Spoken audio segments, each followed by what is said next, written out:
Welcome, everyone. Come on in.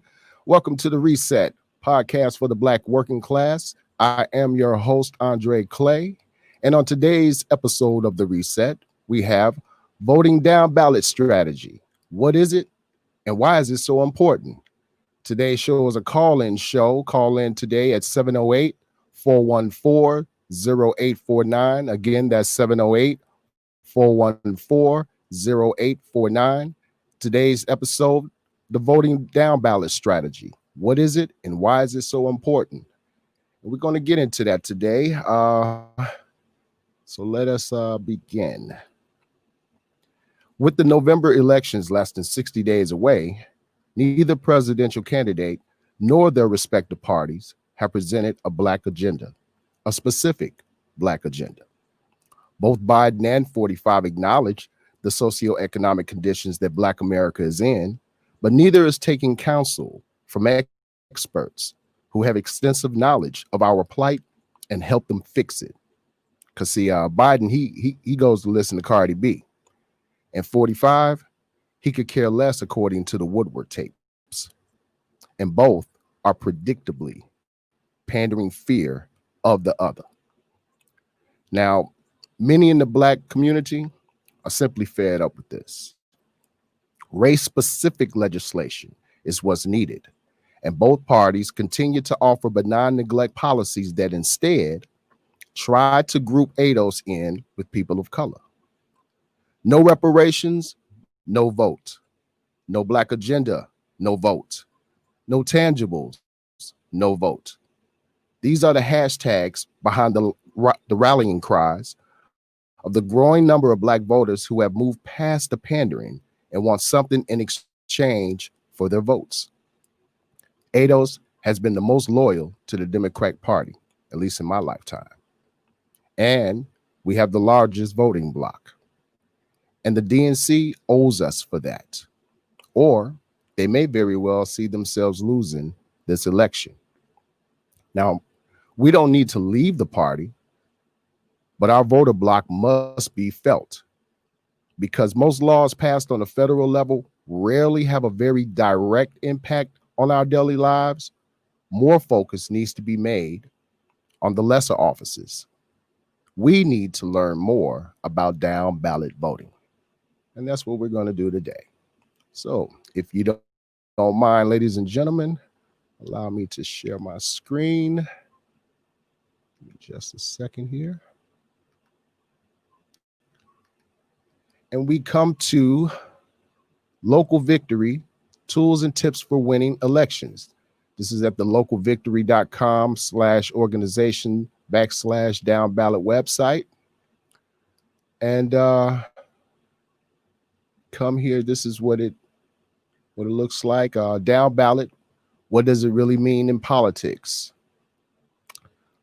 Table of contents on this page are getting to know the down ballot, why down ballot voting is important, common down ballot votes, how to prepare for down ballot voting, and final thoughts on down ballot voting. As we begin, let me scroll this up. So some people call it a new term, but others point out that it has been around for a few decades. This term has a big place in politics, especially in local politics. Below, the various uses will be reviewed. Getting to know the ballot.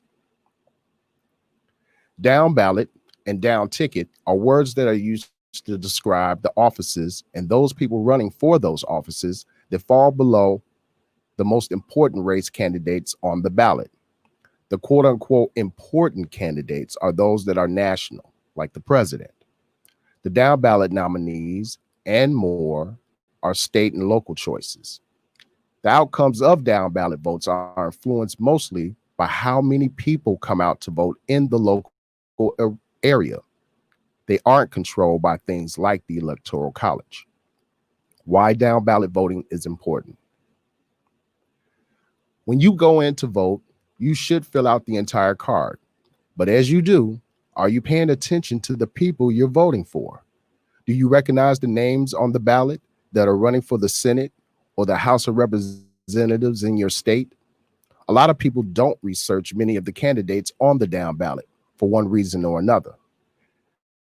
Maybe you don't think that it's important to know who's running for your county's board of education because you don't have any kids in school. The fact is, these down ballot candidates are the ones that will be writing and altering local policies, many of the things that will affect you and your family directly. Some people think it's okay to just vote for anyone or to not vote at all, especially during midterm elections. Another reason why it's important that you pay attention to this part of the ballot is that you aren't going to have as many outlets feeding you info on them as the national elections. You need to take the time to look up your local ballot options before the actual election and then do some research on your own. While news channels may discuss the candidates from time to time, you can't be ensured that you're getting unbiased info. Common down ballot votes. There are many important seats that you'll find on the down ballot. Just because you don't feel like these positions make an impact doesn't mean they aren't doing major things behind the scenes. Looking at the roles of these candidates in your government may help you better understand why being an informed voter is so important. One, governor. And most of us are familiar with the governorships, although there are zero ADOS governors in the United States at this time. State governors don't seem to get noticed a lot until they do something wrong. Michigan's Governor Rick Snyder, for instance, is the main scapegoat for the Flint water crisis, but was also seen, to do some good in bringing more money in for the state. It's also important to understand that each political affiliation will sometimes see a difference in success or failure for the same candidate. An example may be that while Republicans might think Snyder has done good things for the state of Michigan, like bringing in more money, Democrats may find it harder to pinpoint one good thing he's done with his time in office. The role of the governor in each state is to deal with bills that have been passed by legislature. This person will either sign them and make them into laws or veto them. The governor is also the commander in chief or the statewide military forces, something like a mini president, if you will. Number two, secretaries of state. The individual secretaries of state who are elected per individual state are not to be confused with the main secretary of state, who is appointed directly by the president.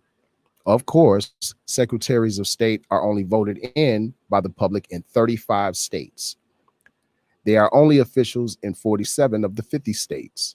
And in the other 12 states with this position, they are appointed by the state legislature and directly by the governor rather than voted into their position. One of the most controversial jobs the Secretary of State has is proceeding over presidential candidate recounts during election years. A tough job.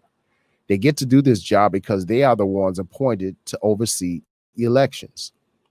They have other minor duties, and the representative of each state may have different responsibilities than the secretary of the state in another location. Number three, ballot measures. One of the often most overlooked sections of the down ballot has absolutely nothing to do with electing individuals into office. Ballot measures are legislative proposals that are looking for your approval or rejections. Whether you should choose to vote yes or no on them is sometimes confusing because of wording. This confusion, often over wording, is one of the reasons why it is extremely important to be knowledgeable of when these are on a ballot and what each of them is doing. While most laws are passed by elected officials, you sometimes get to make the choice.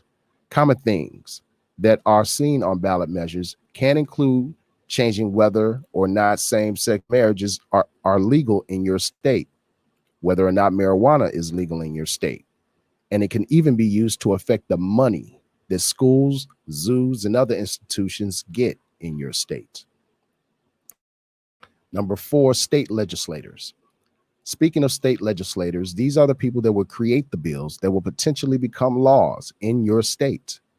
Their job is their job also includes processing bills, reading and debating those bills, as well as reading and debating amendments.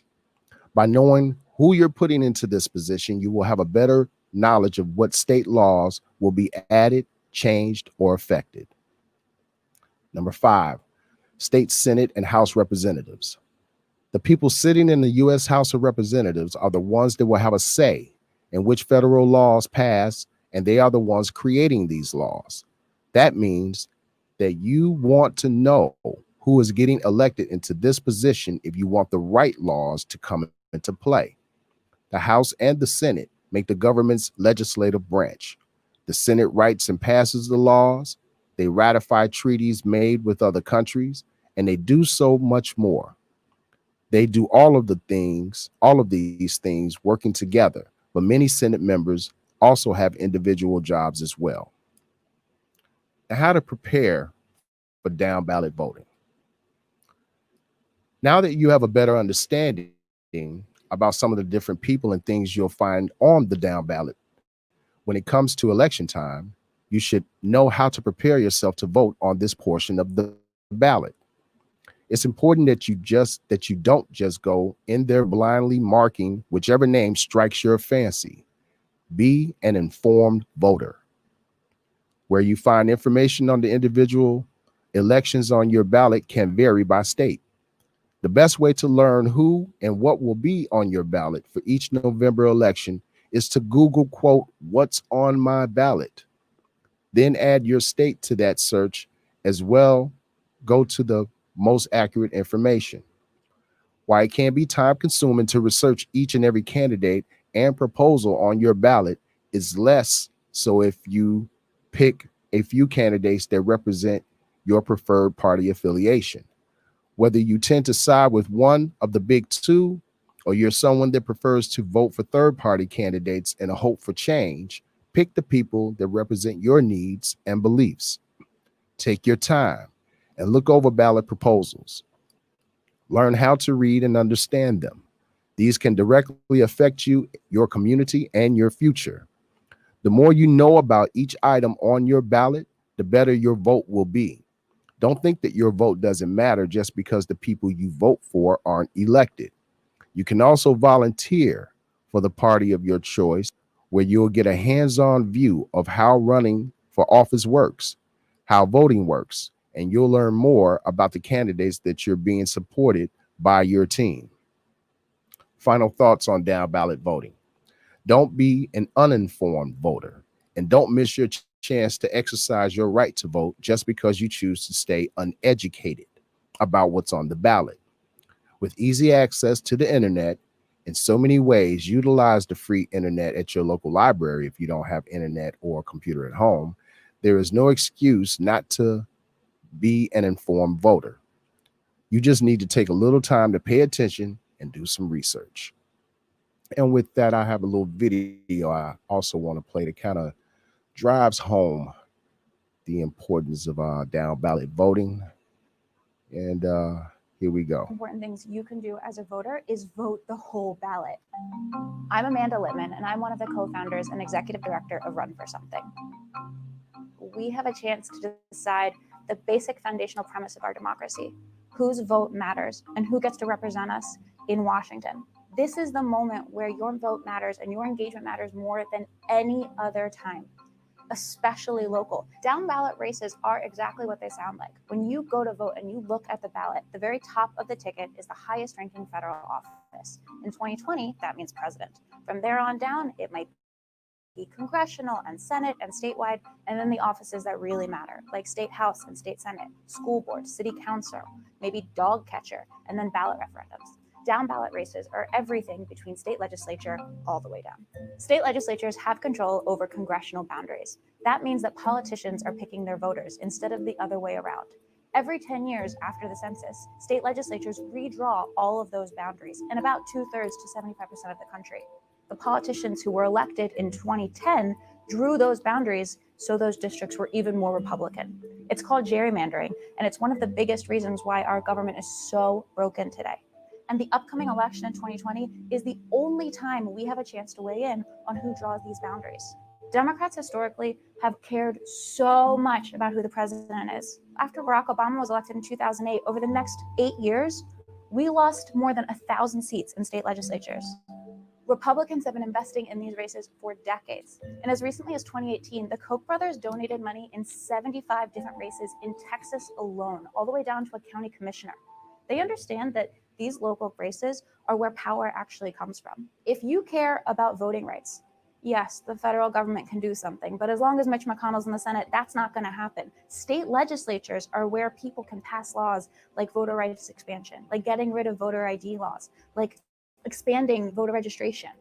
State legislatures can do things like expanding access to women's health, or they can us over. Places like Missouri and Georgia have banned abortion. We have seen even small towns in Missouri and cities in Michigan have done things like decide their sanctuary cities or voluntarily agree to be in alignment with the Paris Accords. We've seen things like city councils decide that they're going to protect women's healthcare centers by changing the protest zones around them. We've seen things like cities deciding to change all of their electricity delivery to solar. Make sure you're looking at every race and voting for the candidate you believe in. Do your research, check your local news sources, Google them. This matters, especially if it's an issue that affects you like student loans. We have seen the Pennsylvania state legislature trying to push forward to take action on student loans because Pennsylvanians have the highest average student loans out of any state across the country. Now, granted, the only reason the Pennsylvania state legislature is doing that is because we elected more young people to it who have student debt themselves.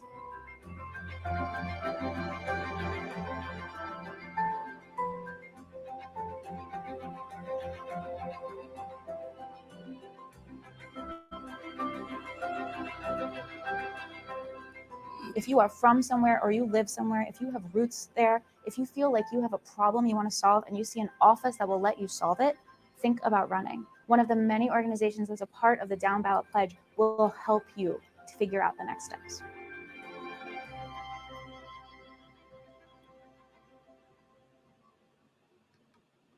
All right, all right. Go back to We undeniable.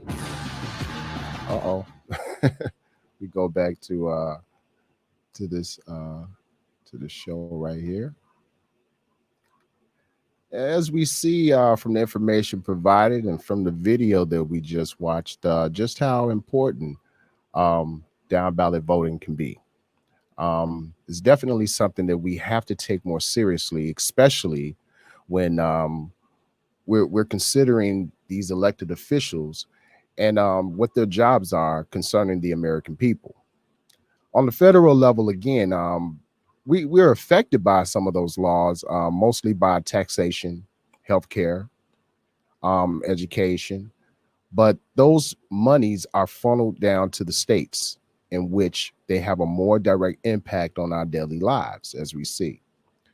Now, because of gerrymandering, we have seen a lot of trickery going down with between the Democrats and the Republicans trying to suppress, the black vote in many areas.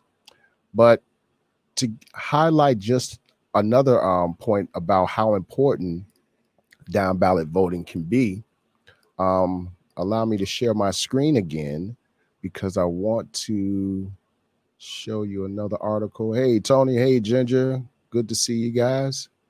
Glad that you joined us today. Allow me to share my screen again, people.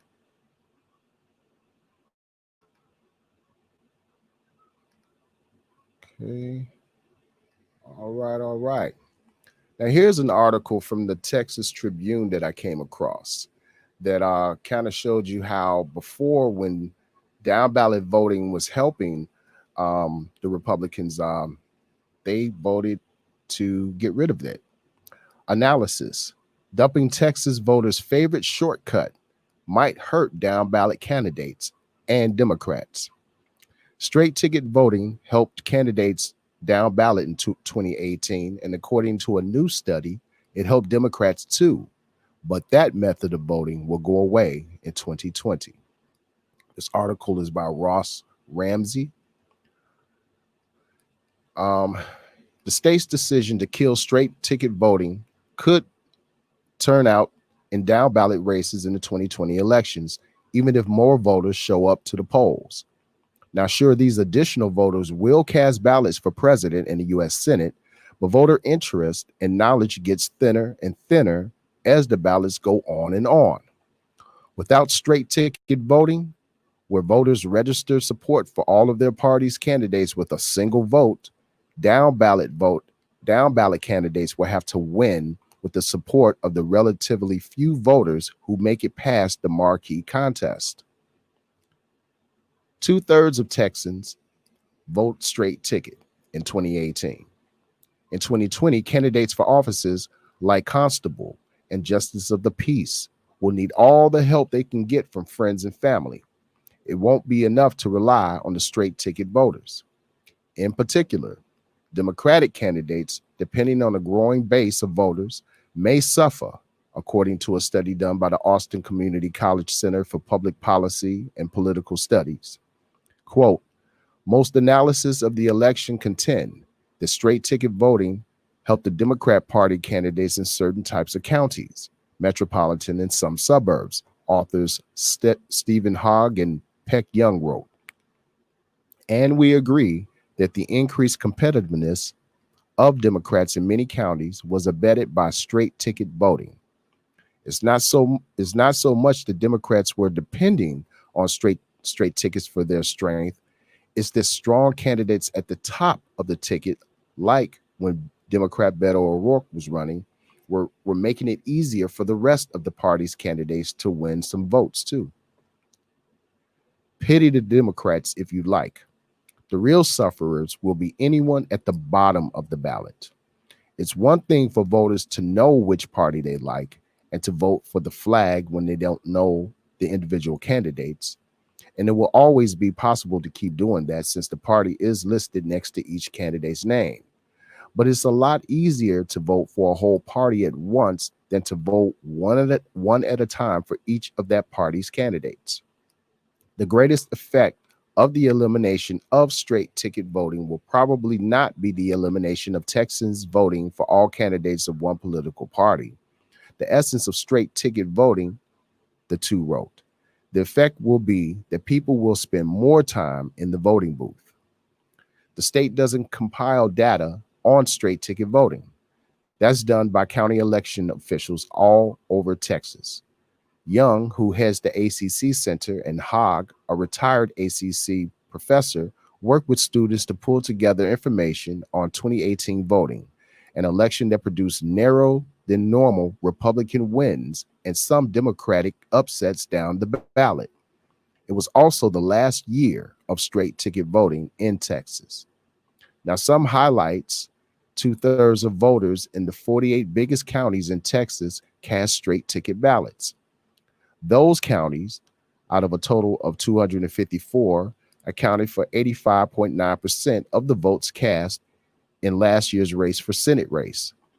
The straight ticket split in the Senate race was pretty even in those counties, 49.8% Republican, 49.5% Democrat. The slim Republican advantage appeared first in 2016 and persisted in 2018, a break from the GOP success of the last 2 decades. In 2014, their last big election blowout, Republicans got 58.6% of the straight ticket votes compared with Democrats' 40.7%. More than half of the 2018 vote came from 7 counties: Bexar, Collin, Dallas, Denton, Harris, Tarrant, and Travis. In those counties, Democrats got 55.2% of the straight ticket vote and Republicans got 44.1%. In the top 25 counties, the study found 75.9% of ballots were cast straight ticket, and the Democrats outdid Republicans in 10 of those counties. Now, all of that explains why a Republican governor and a state legislator with a Republican majority would end a voting practice that helped their party into power. That power was eroding in favor of the Democrats. They saw the signs in 2016 and decided the next year to end straight ticket voting in Texas. Now, this is an example of how becoming more educated about our elected officials could have possibly changed this.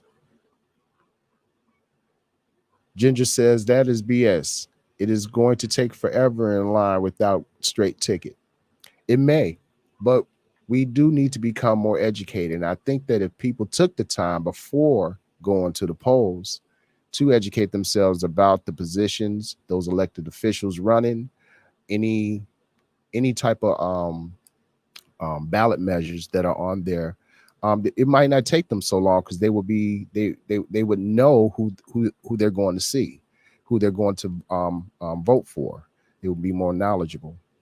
Ginger, I'm considering working at the polls. Good for you, Ginger. I think that will be great because you're very politically educated. You understand the process, and I think that you will be of great assistance to folks. Time to get totally involved. That's right, girl. That's right. Um, I do also have info from another website that I came across, everyone, that kind of puts into perspective the national landscape um, for down ballot voting that I think it would be very informative for us to take a look at. Um, Give me a second here while I screen share one more time for everyone. And here we have from Ballotpedia, um, search of the Encyclopedia American Politics, we have state executive official elections of 2020. As we scroll down here, state executive offices up for election in 2020 include 11 gubernatorial seats, 9 lieutenant gubernatorial seats, 10 attorney general seats, and 7 Secretary of State seats, including down ballot races. There are 165 state executive offices up for election across 29 states in 2020. For those who don't think the down ballot voting is important, offices up for election. First, we have governor. There are 11 gubernatorial seats up for election in 2020. And here at this map of the US, we have those states along with their respective partisan affiliations, Democrat or Republican. Out of all top state executive offices, only the governor and attorney general exist in all 50 states, and only the governor is elected in all 50 states. As the chief executive officer, the governor is among the most powerful figures in state government. Other executive offices ordinarily report to him or her. Here we have races in Delaware, Indiana, Missouri, Montana, New Hampshire, North Carolina, North Dakota, Utah, Vermont, Washington, and West Virginia. For lieutenant governor, there are 9 lieutenant governor gubernatorial seats on the ballot in 2020. Here we have in 45 states, the lieutenant governor is the second highest executive office behind the governor. Although the powers and duties of the lieutenant governor vary from state to state, lieutenant governors are responsible for filling vacancies in the office of governor. In many states, lieutenant governors often sit on boards or commissions, and they are often involved in the proceedings of the state senate. Here we have the list of those states. Vermont, independent. Attorney general. There are 10 attorney general seats on the ballot in 2020. As the state's chief legal officer, the attorney general is responsible for enforcing state law and advising the state government on legal matters. In many states, attorneys general play a large role in the law enforcement process. As we see here, we have those states that position is up along with the partisan affiliation. Secretary of State. There are 7 Secretary of State seats on the ballot in 2020. Although the duties and powers of the Secretary of State vary from state to state, A common responsibility is management and oversight of elections and voter rolls, which are assigned to the Secretary of State in 41 states. Other common responsibilities include registration of businesses, maintenance, maintenance of state records, and certification of official documents. Down ballot. There are 128 down ballot state executive offices up for election in 2020. Some of those positions include treasurer, which you see the states below, which those offices are open, auditor, education officials, like in Alabama, the Board of Education, New Mexico, Public Education Commissioner, Washington Superintendent. Next, we have commissioners, Public Service Commissioner, like in Alabama, Corporate Commissioner, like in Oklahoma, Railroad Commissioner, like in Texas. And then we have others, Office of Hawaiian Affairs Board of Trustees, Massachusetts Governor's Council, and New Hampshire Executive Council. Top executive officials by party. Of these state executive positions up for election in 2020, 58 were held by Democrats heading into the election, 72 were held by Republicans, and 35 were nonpartisan offices or were held by an independent or third-party candidate. The chart below shows a breakdown of partisan control by office type. Partisan control of state executive offices up for election in 2020. Again, we have here governor, lieutenant governor. We have 5 Democrats for governor, 6 Republicans up for election. And the breakdown goes down there. I'm going to go back to the studio from here. And so again, yeah, we see just how important down ballot voting is. It truly is. I would dare say it's probably even more important than the federal offices, president. No, we don't like either one of the candidates. Neither one of them have truly put forth a lot of ideas or anything of substance beyond just fear of the opposite candidate. I think it's more important, however, that ADOS educate ourselves beyond the pandering that we're given, beyond the political theater that is always on display almost every day. We have to look at legislation. We have to look at policy initiatives that do something for our community. No more should we be putting up with trickle-down legislation. No more should we be embracing legislation that speaks to people of color, because we have seen that we don't benefit from legislation written in that way. Now, it doesn't mean that other groups should not be getting assistance. Not at all. I think that they absolutely should. But I don't think it's wise to group us all together with everyone else and tell us that, oh no, Black community, this is for you. When the proof is in the pudding, it hasn't benefited us at all.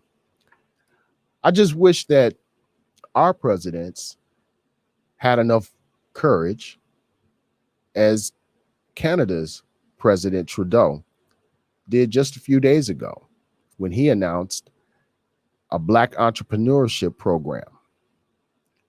When Trudeau, if you got a chance to watch his speech, he had no problem saying the word Black and being very specific about who the help was going to target. In this country, they can't do that. No president has been able to do that in my lifetime, at least. No legislation has been specific in helping Black America overcome the socioeconomic, the generational oppression that our people have faced. Something needs to be done. And that is why we hear the sentiments: no vote, no reparations, no vote, no tangibles, no vote. There is nothing wrong with demanding that the party that we have been most loyal to, that we continue to be the largest voting bloc for, do something for our loyalty. There's nothing wrong with that. We can't just run on being afraid of President Trump. Black folks, we've been here for a long time. And racism, white supremacy is one thing we are not afraid of. We never have been.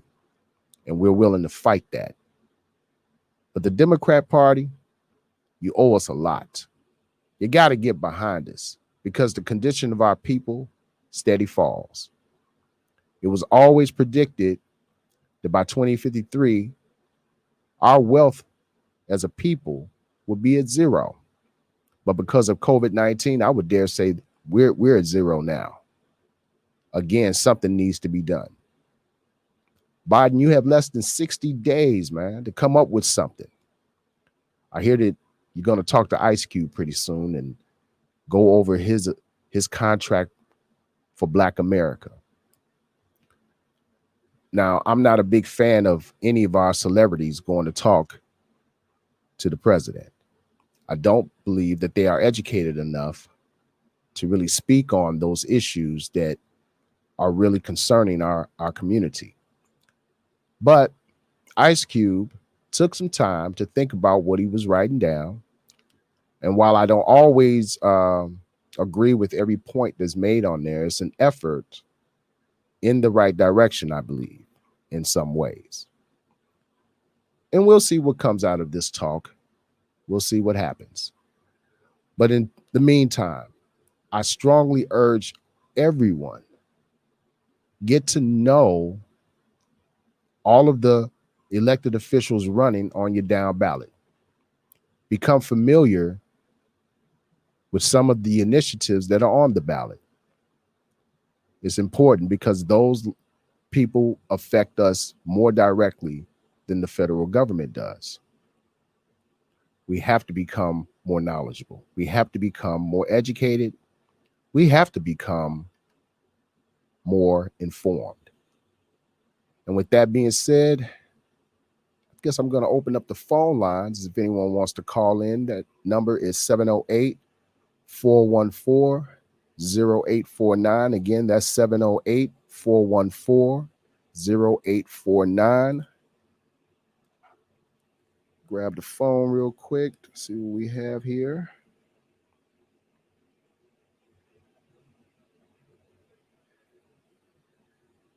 Because the days of just telling voters, oh, you're stupid for not choosing to vote for a president, that's over. Because we're not seeing anything tangible that the Democrat Party is doing.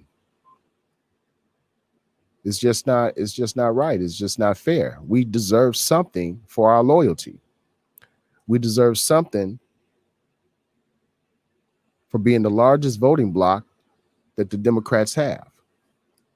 Even in the last election when Trump was running, we saw that the Black vote was 90 plus. The Hispanic vote was around 66. And the white vote was like 37. Doesn't make sense to me. The question of the Black voters' loyalty to the Democrat Party is not up for discussion. The exit polls prove that loyalty. But what we can't continue to do is keep offering that loyalty and get nothing in return. Nothing in return that will truly help the socioeconomic condition of our people. So with that being said, I guess I'm going to end the show. We have no more callers calling in this evening. And I'm hoping that today was educational for you. I'm hoping that everyone does take the time to go back and do some research. Find out who else is running in your state for different political offices. Look at their track records. Look at their voting records. And make a wise decision when casting your vote for them. Thanks, everyone, for tuning in. And we out.